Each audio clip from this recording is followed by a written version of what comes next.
إله إلا الله لا إله إلا الله لا إله إلا الله لا إله إلا الله لا إله إلا الله لا إله إلا الله.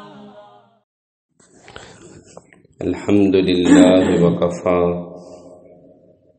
والصلاة والسلام على عباده الذين اصطفى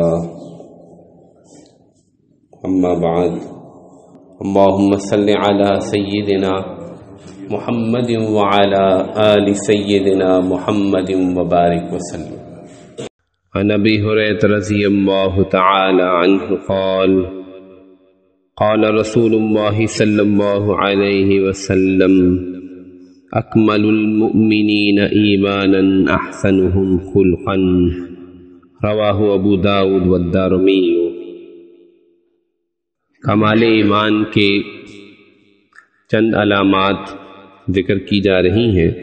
ابھی تک دو چیزیں بلکہ تین چیزیں زیر بحث آئیں.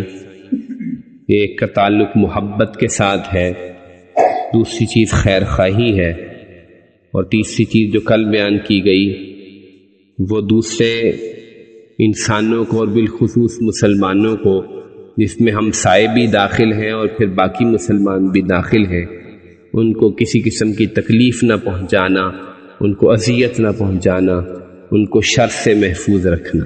آج جو چوتھی چیز ذکر کی جا رہی ہے وہ بہت ہی جامع چیز ہے.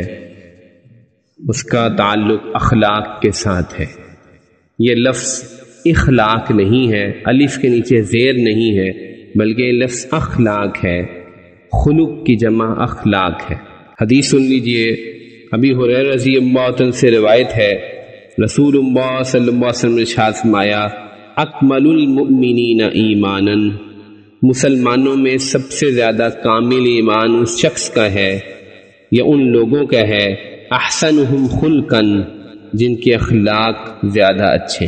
اس سے معلوم ہوا کہ کمال ایمان کا انحصار یا اس کا ایک بہت بڑا جز حسن اخلاق ہے. جتنا جس آدمی کا اخلاق بلند ہوگا اتنا ہی اس کا ایمان کامل ہوگا. یا یوں کہنا چاہیے کہ جتنے اخلاق بلند ہوتے چلے جائیں گے کمال ایمان اس کا لازمی نتیجہ ہے، وہ حاصل ہوتا ہی چلا جائے گا. تو اخلاق کیا ہیں، یہ ایک بڑی لمبی چوڑی بحث ہے اور یہ بہت چھوٹی سی مجلس میں اس کو احاطہ نہیں کیا جا سکتا. اخلاق خلق کی جمع ہے، اور خلق کسی شخص کی عادت اور خصلت اور صفت کو کہتے ہیں.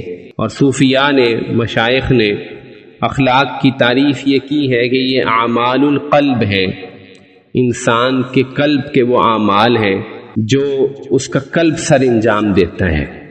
ان میں سے اکثر چیزوں کا تعلق انسان کے دل سے ہوتا ہے، اگرچہ وہ ایکشنز کے اندر پھر اعمال میں انسان کا جو ظاہری عمل ہے اس میں بھی جھلکتی ہیں، لیکن اس کی بیک پر انسان کے دل کے اندر پائی جانے والی کوئی چیز ہوتی ہے.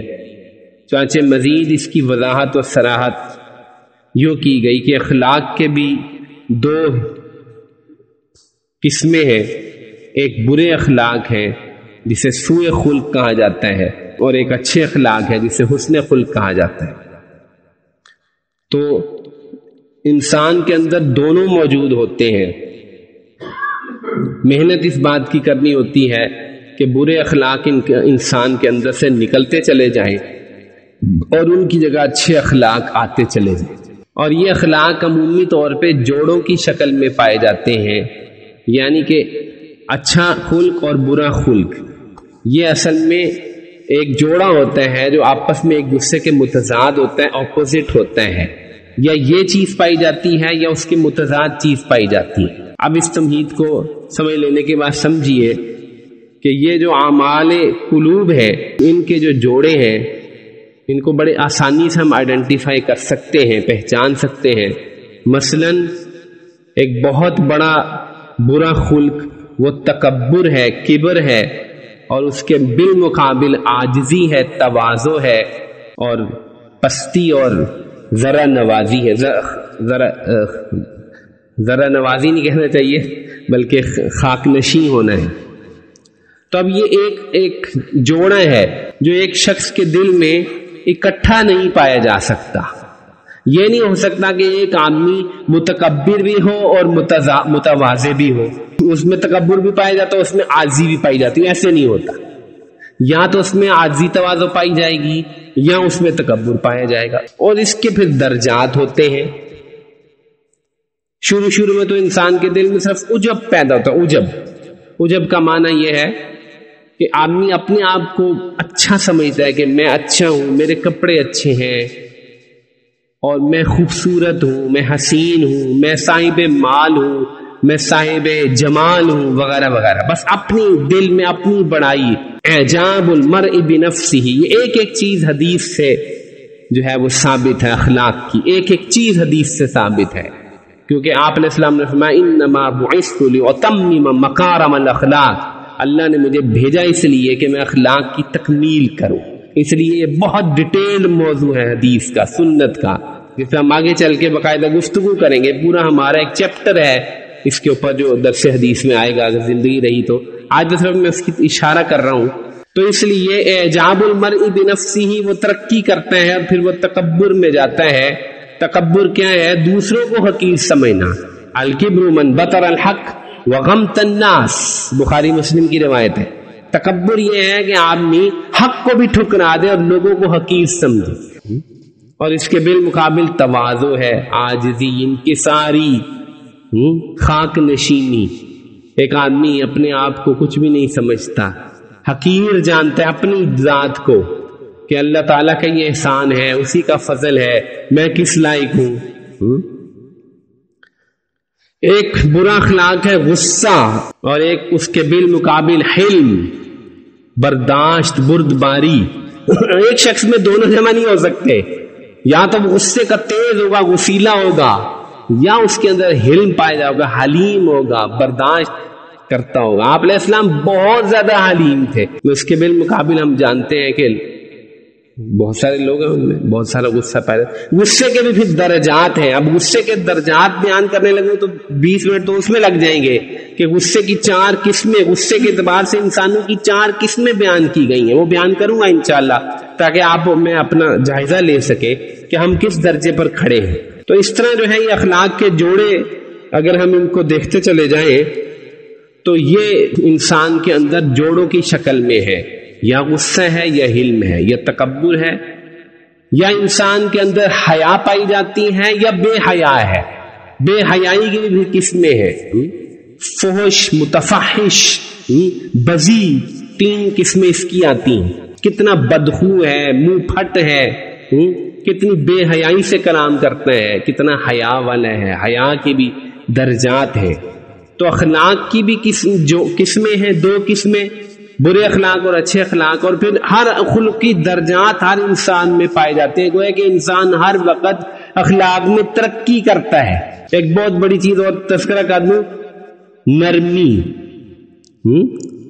اور اس کے مقابلے میں سختی. طبیعت میں نرمی ہے، طبیعت میں سختی ہے. بہت بڑا خلق ہے.